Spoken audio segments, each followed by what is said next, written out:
ನಮಸ್ಕಾರ ಸ್ನೇಹಿತರೆ, smart online ಸೇವಾ ಯೂಟ್ಯೂಬ್ ಚಾನಲ್ಗೆ ಸ್ವಾಗತ. ನಾನು ಲಿಂಗರಾಜ್ ಪನ್ನದ್. ಇವತ್ತಿನ ಈ ವಿಡಿಯೋದಲ್ಲಿ ರೇಷನ್ ಕಾರ್ಡ್ ತಿದ್ದುಪಡಿ ಮಾಡಬೇಕಿದ್ದ ರೇಷನ್ ಕಾರ್ಡ್ದಾರರಿಗೆ ಒಂದು ಹೊಸ ಅಪ್ಡೇಟ್ ಇದೆ. ಇದರ ಕುರಿತು ಮಾಹಿತಿ ನಿಮ್ಮಲ್ಲಿ ಹಂಚಿಕೊಳ್ಳುತ್ತಿದ್ದೇನೆ ಮತ್ತು ತಿದ್ದುಪಡಿ ಮಾಡಿಸಲು ಯಾವೆಲ್ಲ ದಾಖಲೆಗಳು ಬೇಕಾಗುತ್ತದೆ ಅದರ ಕುರಿತು ಸಹ ಮಾಹಿತಿ ತಿಳಿಸಿಕೊಡಲಿದ್ದೇನೆ. ಸಂಪೂರ್ಣ ಮಾಹಿತಿ ತಿಳಿಯಲು ಸ್ಕಿಪ್ ಮಾಡದೆ ವಿಡಿಯೋವನ್ನು ಕೊನೆ ತನಕ ನೋಡಿ ಸ್ನೇಹಿತರೆ. ನಾವು ನೀಡುವ ಮಾಹಿತಿ ಡೈಲಿ ಅಪ್ಡೇಟ್ಗಾಗಿ ನಮ್ಮ ಸ್ಮಾರ್ಟ್ ಆನ್ಲೈನ್ ಸೇವಾ ಯೂಟ್ಯೂಬ್ ಚಾನಲನ್ನು ಸಬ್ಸ್ಕ್ರೈಬ್ ಮಾಡಿ.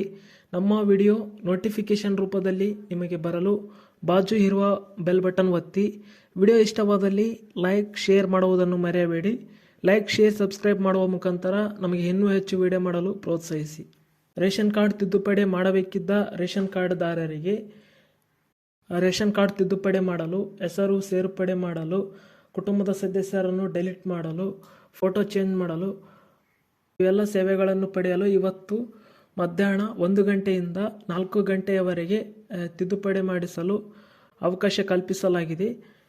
ಯಾವೆಲ್ಲ ರೇಷನ್ ಕಾರ್ಡ್ದಾರರು ರೇಷನ್ ಕಾರ್ಡ್ ತಿದ್ದುಪಡಿ, ಹೆಸರು ಸೇರ್ಪಡೆ, ಡೆಲೀಟ್ ಮಾಡಲು ಕಾಯುತ್ತಿದ್ದೀರಾ, ಇವತ್ತು ಮಧ್ಯಾಹ್ನ 1 ಗಂಟೆಯಿಂದ 4 ಗಂಟೆಯವರೆಗೆ ಅವಕಾಶ ಕಲ್ಪಿಸಲಾಗಿದೆ.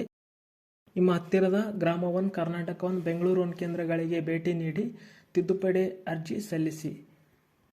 ತಿದ್ದುಪಡಿ ಮಾಡಿಸಲು ಬೇಕಾಗುವಂಥ ದಾಖಲೆಗಳು ಹೀಗಿವೆ. ಸದಸ್ಯರನ್ನು ಸೇರ್ಪಡೆ ಮಾಡಿಸಲು ನಿಮ್ಮ ರೇಷನ್ ಕಾರ್ಡ್, ಆಧಾರ್ ಕಾರ್ಡ್, ಜಾತಿ ಮತ್ತು ಆದಾಯ ಪ್ರಮಾಣ ಪತ್ರ, 6 ವರ್ಷದ ಒಳಗಿನ ಮಗು ಇದ್ದರೆ ಮಗುವಿನ ಬಾಲ್ಯ ಆಧಾರ್ ಕಾರ್ಡ್, ಈ ಆಧಾರ್ ಕಾರ್ಡ್ಗೆ ಲಿಂಕ್ ಇರುವ ಮೊಬೈಲ್ ಸಂಖ್ಯೆ ಮತ್ತು ಮಗುವಿನ ಜನನ ಪ್ರಮಾಣ ಪತ್ರ.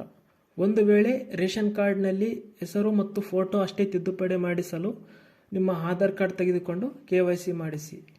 ಇಷ್ಟು ಇವತ್ತಿನ ರೇಷನ್ ಕಾರ್ಡ್ ತಿದ್ದುಪಡಿಯ ಕುರಿತು ಹೊಸ ಅಪ್ಡೇಟ್ ಮಾಹಿತಿಯಾಗಿತ್ತು. ಈ ಮಾಹಿತಿಯನ್ನು ಯಾರೆಲ್ಲ ನಿಮ್ಮ ಸ್ನೇಹಿತರು ಮತ್ತು ಕುಟುಂಬದ ಸದಸ್ಯರು ರೇಷನ್ ಕಾರ್ಡ್ ತಿದ್ದುಪಡಿಗಾಗಿ ಕಾಯುತ್ತಿದ್ದಾರೆ ಅವರೆಲ್ಲರೊಂದಿಗೆ ಹಂಚಿಕೊಳ್ಳಿ ಅಂತ ಹೇಳುತ್ತಾ ಈ ವಿಡಿಯೋವನ್ನು ಇಲ್ಲಿಗೆ ಮುಗಿಸ್ತಾ ಇದ್ದೇನೆ. ಮುಂದೆ ಇದೇ ರೀತಿ ಮಾಹಿತಿ ಪಡೆದುಕೊಳ್ಳಲು ನಮ್ಮ ಸ್ಮಾರ್ಟ್ ಆನ್ಲೈನ್ ಸೇವಾ ಯೂಟ್ಯೂಬ್ ಚಾನಲನ್ನು ಸಬ್ಸ್ಕ್ರೈಬ್ ಮಾಡಿಕೊಳ್ಳಿ.